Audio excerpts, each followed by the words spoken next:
এইটা তৈরি করা অনেক কঠিন। 36টা কাজ আছে একটা কুপি বাতির মধ্যে। একটা কুপি বানাইতে প্রায় তো 2 ঘন্টা লেগে যাবে। মানে আমাদের হাত এত পাকা, তারপরে একটা কুপি বানাইতে পরিশ্রম 2 ঘন্টা প্রায় লেগে যায়। হ্যাঁ, একরকম নেশাই হয়ে গেছে, আর বিকল্প ব্যবসার চিন্তা ভাবনা করি না। তো আমি কাজটা করতেছি 22-23 বছর ধরে।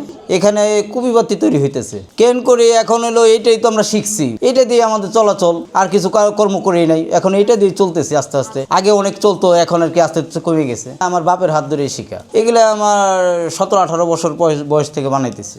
হ্যাঁ, 20-22 বছর আগে দেখা যায় প্রতি সপ্তাহে আমি 2000 পিস 3000 পিস তৈরি করছি। ওটা চলে গেছে, আরো চাহিদাও অনেক ছিল। এখন আস্তে আস্তে চাহিদা কমে গেছে, দেখা যায় প্রতি সপ্তাহে 500, 1000 বা মাসে 1000 এরকম চলতেছে। এগুলো নেয় আমি হলো দেখা যায় ঢাকা পাইকারি সেলার করি, মানে ঢাকা ইমামগঞ্জ, ওখান থেকে চলে যায় দেখে বিভিন্ন সিলেট অঞ্চল বা বরিশাল, চাঁদপুর, বিভিন্ন জায়গায় চলে যায়। ঢাকা পাইকারি সেল করি আমি। আমার এই কুপি সারা বাংলাদেশেই ছড়ানো আছে। আমরা এখন বর্তমান আর কি বানাইতে পারি অনেক, কিন্তু চলতে তো হবে। আমরা চালাইতে পারি না। দেখা যায় প্রতি সপ্তাহে 400, 500, 1000 পিস এরকম তৈরি করতেছি আমরা। দেখা যায় যে এই শুধু এই অ্যারাসোলের বোতলটা দিয়ে তৈরি করতেছে আর কি কুপি। 5+ স্টার রেটিং প্রাপ্ত দেশের সর্বোচ্চ বিদ্যুৎ সাশ্রয়ী ও eco friendly Walton AC. Walton air conditioner, smart comfort এখন নেক্সট লেভেলে।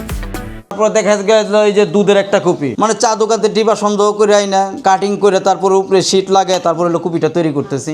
এই মডেল একটা বানাইলাম, ঠিক আছে। এটা হলো এসি এরাসোলের, এটা হলো চার দোকানে দুধের কুপি। এটা হলো এসি বড় কুপি, মানে আমরা 3-4 সাইজের কুপি তৈরি করি। দাম হলো যে এটা আমরা পাইকারি সেল করে বিক্রি করি হলো 12 টাকা, সর্বনিম্ন 12 টাকা। এটা বিক্রি করি হলো 15 টাকা, ঠিক আছে। এটা বিক্রি করি হলো 20 টাকা। আমরা সব পাইকারি বিক্রি করি। দেখা যায় বাজারে 2-3 হাত বিক্রি করে দেখা যায় একটা মালের দাম 5 টাকা 7 টাকা বেশি আসে। এটা তো স্মৃতি, কারণ আগেকার যুগে মানুষের কুপি বাতি ছাড়া চলতে পারে নাই। কুপি বাতি দিয়ে লেখাপড়া করছে, এইভাবেই দিন যাপন করছে। কুপি বাতি দিয়ে একটা রান্না করছে, কুপি বাতি দিয়ে ভাত খাওয়া হচ্ছে। এখন হয়তো কুপির মূল্য নাই। আসলে আগে তো শুরু করছে, মানে অনেকে দেখা যায় যে সলিউশনের ওইটা কোটা, ওই যে রিস্কারির মধ্যে লাগাইতো, ওই কোটাটা তৈরি করছে। এখন আধুনিক যুগ আছে, এখন এটা আমরা তৈরি করতেছি এসি মশার বোতল দিয়ে। এটা বিষ ক্ষতি হয়, তারপরে তো এখন কি করবো, আমরা করতেছি। যে দেখা গেল নিমতলিতে গেলাম, ঢাকা চাঙ্গারপুর নিমতলি, ওইখানে আর কি সব রকমের এসি বোতল, মশার বোতল, যে কোনো ধরনের একটা বোতল পাওয়া যায়। আমি চিন্তা ভাবনা করলাম যে দেখি এই পদ্ধতিটা খাটাইতে পারি কিনা, এইভাবে হয় কিনা। পরে যে নিয়ে এসে দেখি একটা ডিবা তৈরি করলাম, কাইটা দেখা যায় নিজেই মাথায় ঢুকালাম কিভাবে কি তৈরি করতে হইব।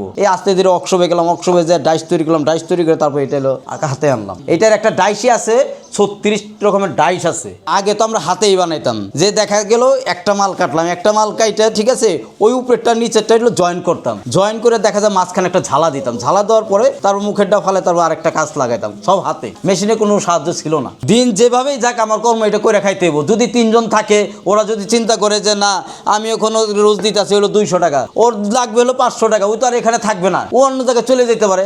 আমার কর্ম আমার ধরে রাখতেই হবে, যেহেতু আমি এটা শিখছি। আমরা এয়ারোসোলের ডিব্বা এটা ঢাকা নিমতলি থেকে আসে। আমার বর্তমান মানে আগে আমি প্রতি মাসে দেখা গেল 3-4 হাজার ডিবা লাগতো। 3-4 হাজার ডিবার মধ্যে দেখা যায় একটাতে 2টা করে 5-7 হাজার কুপি হইতো।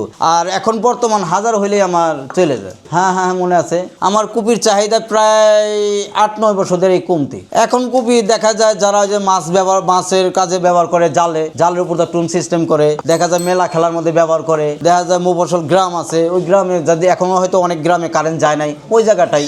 এখন আমার মনে হয় যে ভবিষ্যতে কুপি বাতি থাকবে, মরার আগ পর্যন্ত কুপি বাতি থাকবে, কিন্তু যেরকম চলতেছে ওরকম আর চলবে না।